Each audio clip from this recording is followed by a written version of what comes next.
여러분 안녕하세요. 우주TV의 티노입니다. 오늘 소개시켜드릴 게임은 술 좋아하시는 분들이 알코올 한 잔 겁나게 땡길 수 있는 게임, 바로 디스틸드입니다.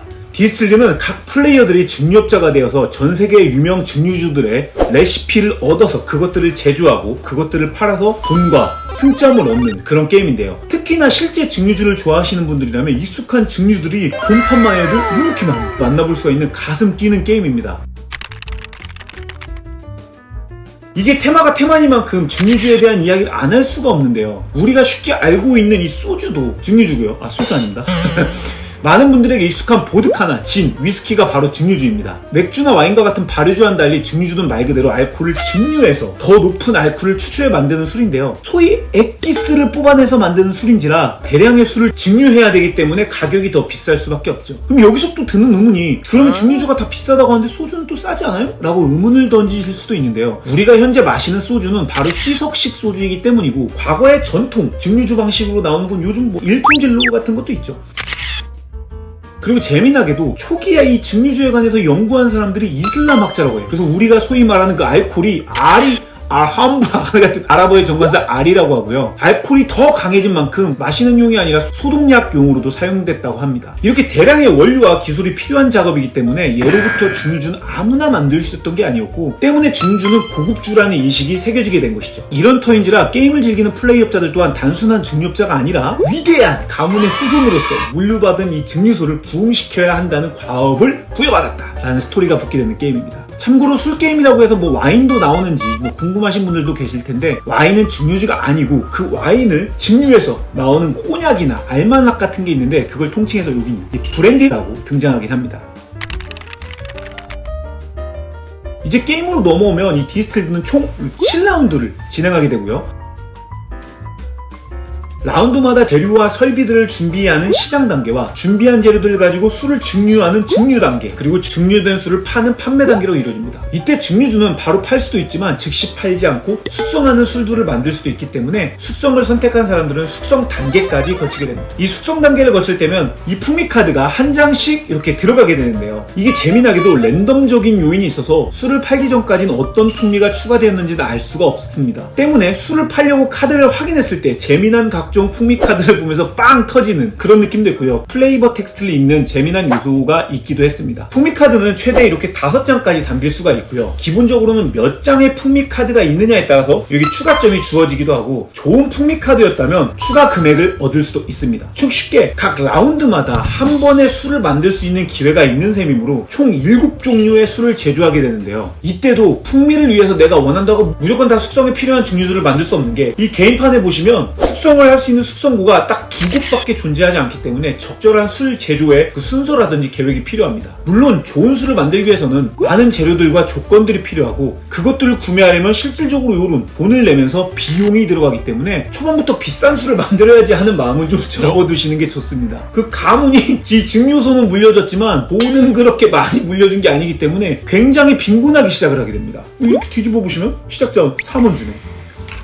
때문에 우선은 돈을 번다는 마음으로 빌드업을 하고 점차 높은 점수를 주는 술을 만드는 식으로 전환하는 게 좋습니다. 더구나 느긋하게 제조를 또 할 수 없는 게, 게임 도중에 조건이 해당되면 선착순으로 점수를 제공하는 이 증류주 대상 토큰이라는 것을 게임 시작 시 인원수 플러스 1만큼 깔아놓게 되는데요. 이것 때문에 남들보다 발빠르게 조건을 완수하는 것이 또 중요하기도 합니다. 그리고 또 게임 시작 시 각 인원수마다 3장의 증류소 목표 카드를 받고 시작을 하는데요. 이게 이제 비공개로 각 플레이어들마다 본인들이 확인해서 게임 끝났을 때 조건을 완수하면 추가점을 줍니다. 그리고 3장으로 받지만 라운드가 3에서 4라운드로 거칠 때, 그때쯤 이제 포기할 건 포기해라 라고 한 장을 또 버리게 돼요. 즉 전체적인 분위기는 상대방들과 인터랙션이 심한 게임이라기보다는 보다 발빠르고 전략적인 관리를 통해서 차곡차곡 이점들을 쌓아나가 엔진을 굴리는 게임이라고 생각하시면 될 것 같습니다.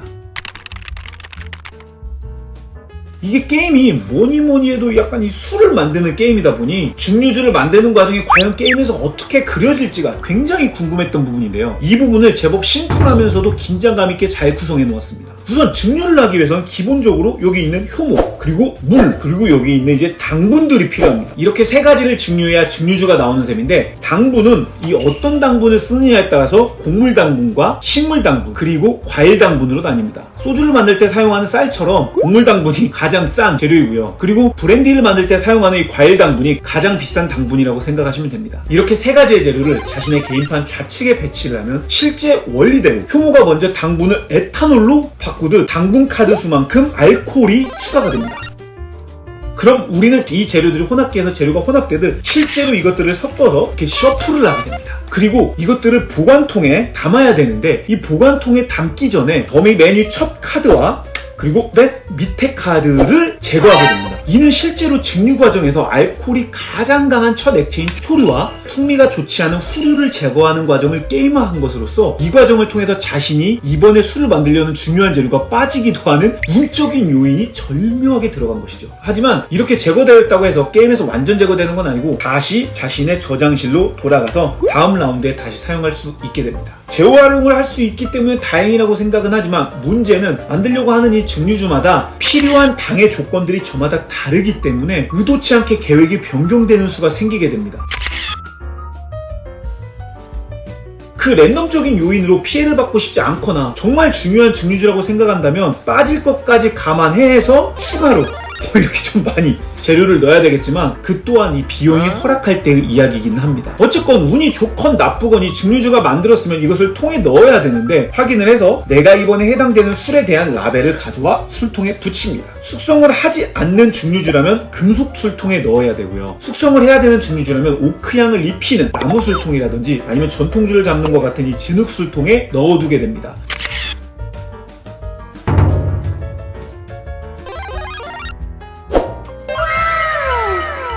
그래서 어떤 술통에 넣어뒀냐에 따라서 추가 효과가 또 발동되기도 하고요. 그리고 최종적으로 판매 시에는 술병에 넣어서 판매를 하면 되는데, 이 또 재미난 포인트는 제조에 사용되는 재료뿐 아니라 어떤 술통을 사용했는지 혹은 또 어떤 술병을 사용했는지에 따라서 추가 점수와 이 추가 돈을 더 주기도 합니다. 술병은 이렇게 보시면 디자인적으로도 보는 재미가 있지만, 어떤 나라의 술병을 판매했는가에 따라 그것을 모아두었다가 게임 종료 시 새 컬렉션에 추가점을 얻기도 하고, 해당 지역에 걸맞는 술을 담아서 판매하면 추가점을 주기도 합니다. 이렇듯 게임이지만 실제 증류주를 만드는 과정에서의 노고와 판매의 희열을 가상 체험할 수 있는 셈이죠.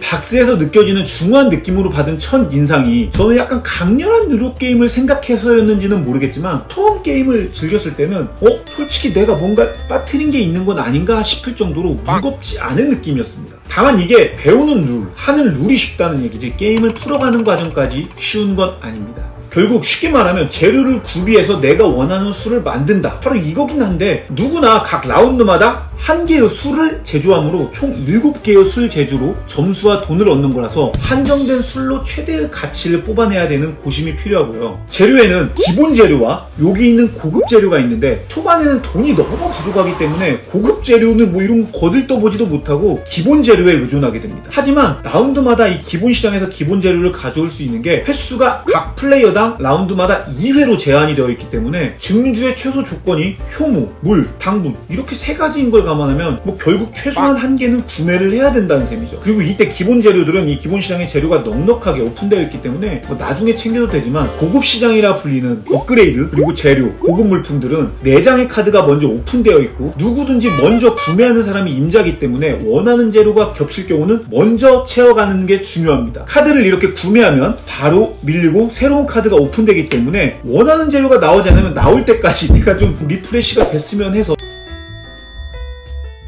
상대적으로 이런 저렴한 기본 카드를 구입을 해서 턴을 돌리기도 하는데, 이렇게 또 돌리기만 하기엔 앞서 설명드렸듯이 기본 카드 구매 제한이 2장이라는 점 때문에 돈이 있어도 때로는 원하는 재료를 찾지 못할 수도 있게 됩니다. 더불어 이것도 아주 기본적인 증류주를 예로 든 셈이고, 이 밑에 있는 고급 증류주일수록 당분이 한 장이 아닌 2장 이상을 요구하는 경우도 있기 때문에 좋은 재료로 좋은 술을 만들고 싶어도 그럴 수 없는 현실에 좌절하게 됩니다. 그래서 그런 힘든 점을 보완하기 위해서 증류 과정에서 중에서 빠지는 이 두 장의 카드가 다시 자신의 저장실로 돌아오게 되어 있고, 그중 또 이렇게 알콜 카드가 빠지는 경우는 이걸 다음 중류 작업 때 효모나 물로 대체할 수 있도록 해두었습니다. 그리고 저마다 문샤인이라는 기본적으로 제조되는 불법 증류주와 대중적으로 유명한 보드카는 우리가 언제든지 재료만 있다면 만들 수 있지만, 그 외의 술들은 옆에 있는 빈칸에 제조법을 미리 구매를 해 놓아야만 제조가 가능합니다. 그래서 이렇게 위쪽에 있는 것처럼 비용을 지불하고 제조 토큰을 가져와 놓은 경우에만 이 술을 제조할 수가 있게 되는 것이죠. 그래서 술 종류마다 단계에 따라서 비용을 지불하고 금, 은, 동 큐브를 가져와 배치도 해두어야 됩니다. 다행히도 제조 카드를 구입하건 이 재료법을 위해 큐브를 구입하건 턴의 제한은 없습니다. 앞서 말한 첫 단계, 이 시장 단계에서 저마다 돌아가면서 한 번씩 액션을 하게 되는데, 모두가 올패스 하기 전까지는 몇 번이든지 액션을 수행할 수 있습니다만, 이것도 역시 돈이 있을 때 얘기죠. 결국 돈이 있으면 모든 게 편해지긴 하는데, 그 돈을 벌기 위해서는 비싼 재료를 사야 하는, 뭔가 아이러니한 어려운 상황이 계속 돌고 도는 거죠. 또 게임 시작 시 저마다 이 많은 증류업자 중에 두 장씩 증류업자를 나눠갖고 요 중에 능력을 보고 한 장을 선택해서 즐길 수 있는데요. 이게 저마다 비대칭적인 능력을 줄 뿐만 아니라 각 증류업자마다 자신만의 시그니처 증류주를 만들 수 있게 레시피가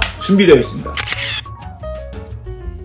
이 시그니처 증류주를 만들기 위해서는 증류업자 카드와 함께 처음으로 제공받는 이 시그니처 재료 카드가 필요한데, 이거는 초반에 기본 재료로 주어지는 게 아닌 술을 만들어 팔다 보면은 이 라벨을 게임판 상단에 혜택을 주는 공간에 놓고 원하는 보상을 받을 수가 있습니다. 바로 이때 시그니처 재료 획득이라는 이 보상을 선택해야만 그때서야 자신의 시그니처 재료를 저장실로 가져와서 사용할 수가 있게 되는 셈이죠. 그리고 이렇게 소개한 본판에 아프리카와 중동 확장까지 이번에 함께 출시가 되는데요. 아시아엔 오세아니아와 유럽, 그리고 아메리카, 원래는 이렇게 세 가지 지역만 있던 본판에 추가 지역이 생겨나게 되고요. 당연히 아프리카와 중동에 있는 증류주들도 추가가 됩니다. 확장이긴 하지만 추가 시스템이나 룰이 변경되는 점은 없이 각종 카드풀들을 좀 더 풍성하게 해주는 확장이기도 하며, 당분 성분 중에 한 장에 2배의 당분을 준다든지 아니면은 어떤 당분으로라도 사용할 수 있는 조커 당분도 들어가 있는 점은 약간 재미난 추가점이기 때문에 처음부터 바로 섞어서 사용하셔도 좋은 확장이라는 생각이 듭니다. 역시나 게임 트레이지라고 외칠 정도로 확장을 다 넣어도 모든 구성품들이 영원히 편해질 정도로 이 제자리에 맞춰 수납되는 걸 보면 정리할 때도 혹은 게임을 위해 구성품을 꺼낼 때도 너무나 기분이 좋아지는 요소였습니다. 마지막으로 룰북 뒷부분에 게임을 시작할 때마다 달라지게 세팅하는 제조법 모음과 증류업자 추천 조합으로 매판 달라지는 리플레이성은 물론이고, 증류주를 잘 모르는 분들을 위해서 각 증류주의 이야기를 뒷페이지에 굉장히 잘 담아 놓았습니다. 그리고 또 완전 처음에 보드게임을 하시는 분들을 위해서 초반의 라운드를 어떻게 진행하면 좋을지를 약간 시나리오식으로 담은 그런 룰북도 포함되어 있기 때문에 룰북이 참 친절하게 구성되어 있다는 인상을 받았습니다.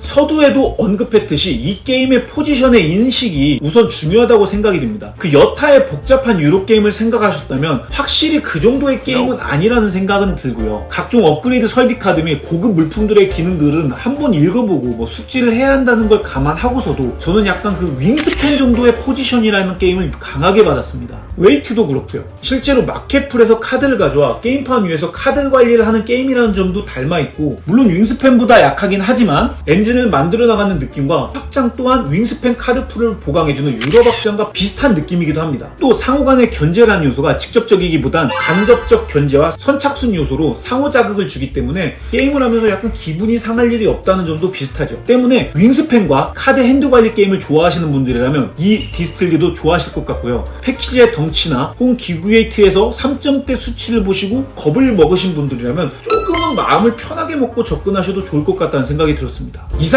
나만의 증류법 제조 레시피로 좋은 재료들을 가져와 좋은 술을 만들어 파는 술 제조 게임 디스틸드였습니다. 본 게임은 조만간 보드게임몰에서 판매가 될 예정이고요. 자세한 가격과 정보는 추후 출시되는 보드게임몰의 디스틸드 상세 페이지를 확인해 보시길 바라겠습니다. 그럼 저는 또 다음에 재미난 보드게임을 들고 돌아오도록 하겠습니다. 그때까지 여러분 모두 재미난 보드라이프 즐기세요. 그럼 컴백! 이 맛이야.